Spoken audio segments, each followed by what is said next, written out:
పూరా లోకల్.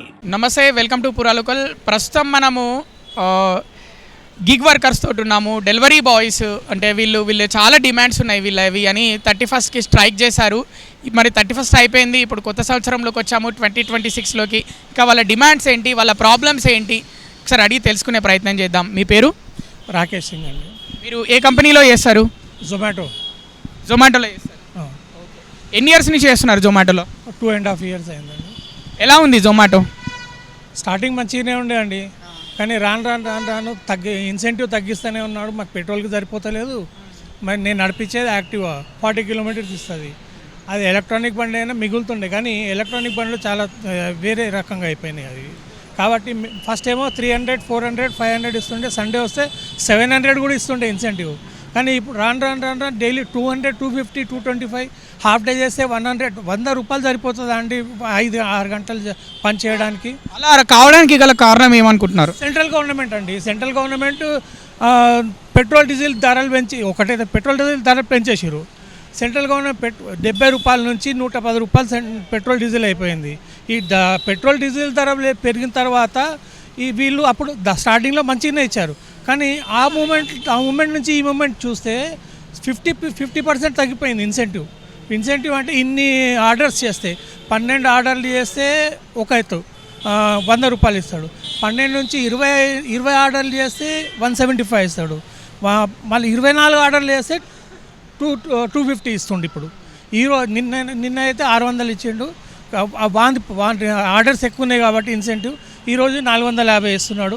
మళ్ళీ రేపు సాటర్డే మళ్ళీ 250 ఇస్తాడు. మళ్ళీ ఈ ఫెస్టివల్ చూసుకుంటే వాళ్ళ లాభాల గురించి వాళ్ళు చూసుకుంటున్నారు, కానీ మా లాభాల గురించి డెలివరీ బాయ్స్ అంటారు, మళ్ళీ గిగ్ వర్కర్స్ డెలివరీ బాయ్స్ వాళ్ళు ఏమంటారు, డెలివరీ పార్ట్నర్స్ అంటారు. పార్ట్నర్స్ అన్నప్పుడు పార్ట్నర్షిప్ 50% ఇవ్వాలి కదా. పార్ట్నర్షిప్లో 30% మాకు ఇస్తారు, 70% వాళ్ళు తీసుకుంటారు. ఒక సింప్లీ సిట్టింగ్ మంత్లీ గెట్టింగ్ వాళ్ళ పని, రోడ్ల మీద తిరిగేది మా పని. 24 గంటలు రోడ్ల మీద తిరుగుతాం మేము. మా ప్రాబ్లం ఏంటంటే సెంట్రల్ గవర్నమెంట్ మా ప్రాబ్లం ఏదైతే ఇప్పుడు ఇక్కడ పార్కింగ్ పెడతామండి, పార్కింగ్ పెడితే ఒట్టి ఆ కానిస్టేబుల్ ఫోటోలు తీసుకొని పోతాడు.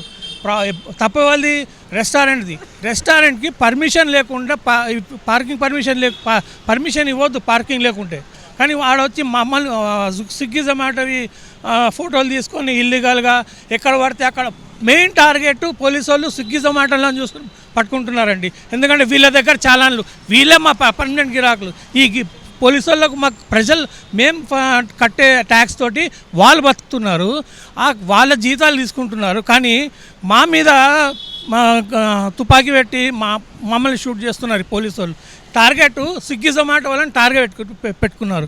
ఏదైతే ఇంతకుముందు గతంలో కమిషనర్ గారు ఇంతకుముందు గవర్నమెంట్ ఉన్నప్పుడు 80% ఏదైతే చాలాన్లు మాఫ్ చేస్తా అన్నాడో అది ఒకటి చేస్తే మాకు కొంచెం ఆధారం దాంట్లో మాకు తగ్గుతుందని మేము అనుకుంటున్నామండి. మీకు చాలాన్లు ఎందుకు పడతాయి అంటే మీరు తొందరగా ఇవ్వాలి, ఫాస్ట్గా ఇవ్వాలి డెలివరీ అంటే కస్టమరు తిడతాడు, లేకపోతే నా ఇన్సెంటివ్స్ పోతాయని, అంటే ఆ తొందరలో మీరు అలా తొందరగా వెళ్తారా?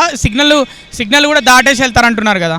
అంటే అండి ఒకటి ఆలోచిస్తాను నేను. 3 kilometers 2 kilometers ఉన్నప్పుడు ఆర్డర్ పడుతుంది. అక్కడి నుంచి ఇక్కడ వచ్చే వరకు ట్రాఫిక్లో 20 నిమిషాలు అవుతుంది.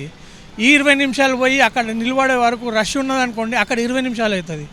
అక్కడి నుంచి తీసుకొని వెళ్ళే వరకు 1 hour. ఒక ఆర్డర్ 1 hour 25 రూపాయల గురించి గంట సేవ్ చేస్తే మా జీవితాలు మేము ఎట్లా వెళ్తాయి చెప్పండి. మాకు ప్రాబ్లం ఏంటంటే దూరం నుంచి పికప్ వేస్తాడు, ఒకటే పికప్ వేస్తాడు, 25 రూపాయలు పికప్ వేస్తాడు. ఒకవేళ 70 రూపాయలు కొంచెం ఎక్కువ చేశాడు అనుకోండి, మా కిలోమీటర్ కనీసం 10 రూపీస్ 12 రూపీస్ ఇన్న కిలోమీటర్ చొప్పున ఇస్తే కూడా మా ప్రాబ్లం కొంతవరకు సాల్వ్ అవుతుంది అనుకుంటున్నాం మేము.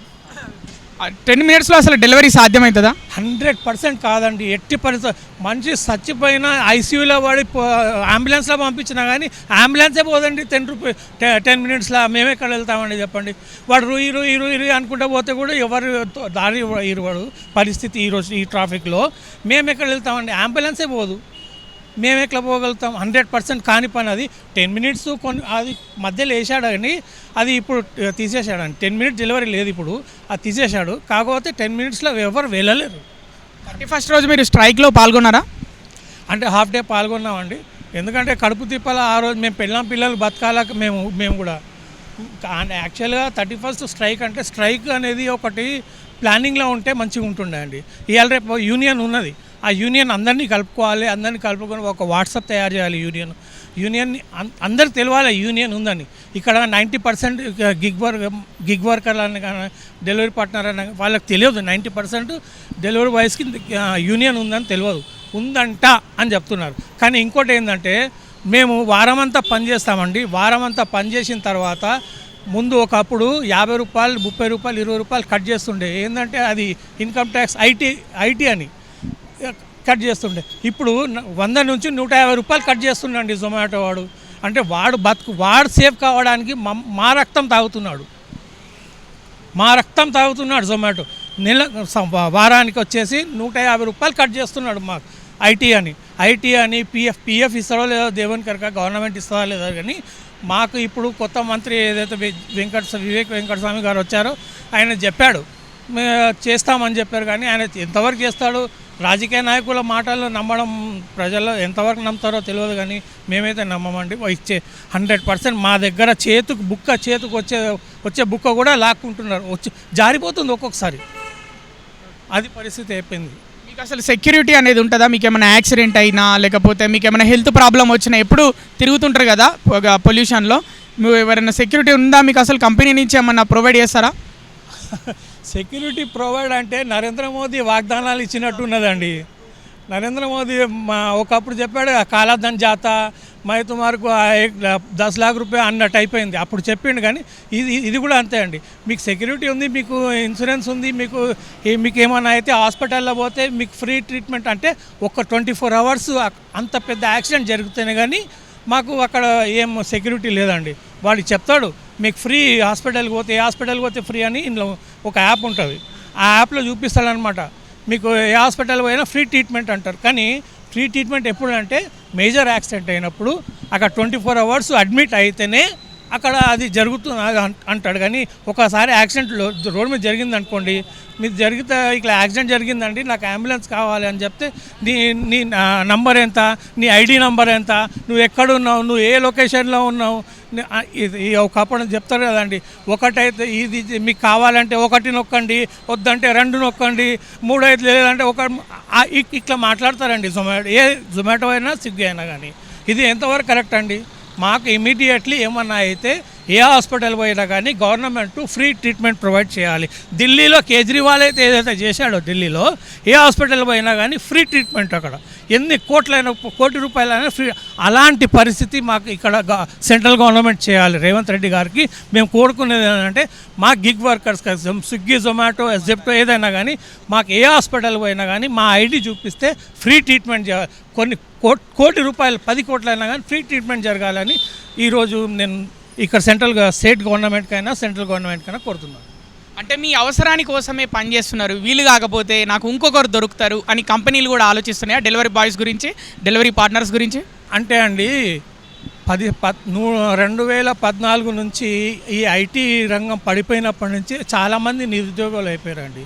అందరు సాఫ్ట్వేర్ ఇంజనీర్లు కూడా ఇదే పని చేస్తున్నారు. అందుకనే ఈరోజు 4 లక్షల మంది పనిచేస్తున్నారండి. ఎందుకంటే ఎక్కడి నుంచి వచ్చారు వీళ్ళు? సాఫ్ట్వేర్ కంపెనీ నుంచి సగం వచ్చారు. వాళ్ళు కొంతమంది ఏం చేస్తారు, హాలిడే ఉన్నప్పుడు పని చేసుకుంటారు, కొంతమంది పార్ట్ టైం చేసుకుంటారు, కొంతమంది ఫుల్ టైం చేసుకుంటారు. అవసరాన్ని బట్టి పని చేసుకుంటారు. కానీ వీళ్ళు ఆ అవసరాన్ని అవకాశంగా తీసుకొని వీళ్ళు కోట్లు సంపాదించుకుంటారు ఈ కంపెనీ వాళ్ళు. మీరు ఇంకా ఏమైనా చెప్పాలనుకుంటున్నారా? కొత్తగా ఈ స్విగ్గీలో, జొమాటోలో పనిచేయడానికి వస్తారు కదా యువకులు, పార్ట్ టైం జాబ్ చేయడానికి వస్తారు కదా, వాళ్ళకు అంటే మీరు చూస్తే సీనియర్ లాగా అనిపిస్తున్నారు, వాళ్ళకి ఏం చెప్తారు? అంటే అండి చేయాలి పని, అందరు చేయాలి, అందరు కడుపు నిండాలి. ఒక సామెత ఉందని చూడండి, అందరూ మంచిగా ఉండాలి, అందులో నేను ఉండాలి అన్నట్టు. అందరికీ పని దొరకాలి, అందరు మంచిగా ఉండాలి. మీ కొత్త వాళ్ళు రావాలి, పాత వాళ్ళు ఉండాలి, అందరు పని చేయాలి, అందరికీ అన్నం దొరకాలి. ఈరోజు కాలంలో అందరు పని చేయాలి, రండి పని చేయండి. కాకపోతే మేము కంపెనీ నుంచి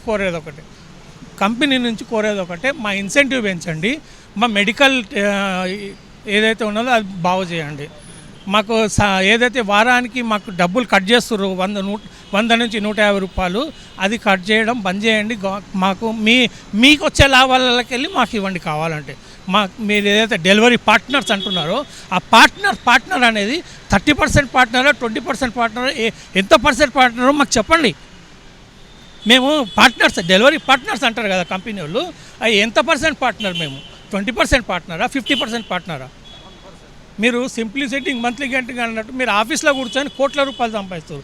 మేము ₹1,00,00,000 కాదు కదా, 1,00,000 రూపాయలు కూడా సంవత్సరానికి సంపాదించే పరిస్థితి అయిపోయింది మాది. మేము సంపాదించిన డబ్బు సగం మా ట్రీట్మెంట్కే పోతాయండి, సగం ఇంటి కిరాయికి పోతాయి, సగం పిల్లలకు పోతాయి. ఇలా స్కూల్ ఫీజులు అయితే ఎంత ఉన్నాయి చెప్పండి. సరే ఏది మాత్రం సరిపోతలేదండి మాకు. ఇది అంటే మేము ఎక్కడైతే 12 గంటలు పని చేస్తే ఆ 15,000 జీతానికి ఆ నెల రోజులు దాంతో 1వ తారీఖు నుంచి 1వ తారీఖు ఏదైతే ఉంటుందో లెక్క, దాని తర్వాత 10 తారీఖు వరకు జీతం వెయిట్ చేయడం, దానికన్నా కొంచెం ఇది బెటర్ అనుకొని పనిచేస్తున్నాం. అంతేగాని వాళ్ళ పెట్టే 12 గంటలు 15 గంటలు పెట్టే టార్చర్ కన్నా కొంచెం బెటర్ అని పనిచేస్తున్నాం. రిస్క్ అయినా కానీ పని చేస్తున్నాం. మేము నెలకి ఎంత సంపాదిస్తారు? మీరు రోజుకి ఎంత సంపాదిస్తారు? అంటే నేను ఫస్ట్ నెలకు 1,200-1,000 రూపాయలు సంపాదించేవాడిని. నెలకా రోజుకా? రోజుకి 1,200-1,000 రూపాయలు సంపాదించేవాడిని. అప్పుడు ఇన్సెంటివ్ మంచిగా వస్తుండే, ఆర్డర్లు మంచిగా పడుతుండే, వర్కర్స్ తక్కువ ఉండే అనుకుంటా. అందుకనే మాకు ఆర్డర్లు మంచిగా పడుతుండేనేమో తెలియదు. ఇప్పుడు అప్పుడు 10 గంటలు గంటకు 100 రూపాయలు చొప్పున వాడు పని చేయించుకుంటుండే, డబ్బులు కూడా ఇస్తుండే.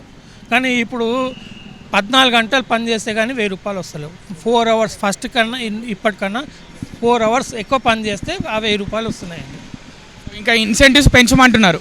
ఇన్సెంటివ్స్ పెంచాలి. మాకు ఈ ఏదైతే ఆర్డర్కి 25 రూపాయలు, 30 రూపాయలు, 40 రూపాయలు ఇస్తున్నాడో దానికి కనీసం కిలోమీటర్కి 10 రూపాయలు అన్న ఇస్తే దాని బదులుగా మాకు మంచిగా ఉంటుందని మేము అనుకుంటున్నామండి.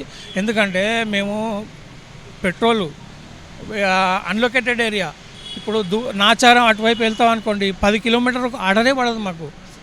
వాడు ఇస్తాడు రిటర్న్కి, మీకు ఆర్డర్ పడే వారికి 20 రూపాయలు ఇస్తున్నా, 10 రూపాయలు ఇస్తున్నాం అంటారు. కానీ ఆ 10 కిలోమీటర్లకు 10 రూపాయలు ఇస్తాడు రిటర్న్ పే మాకు.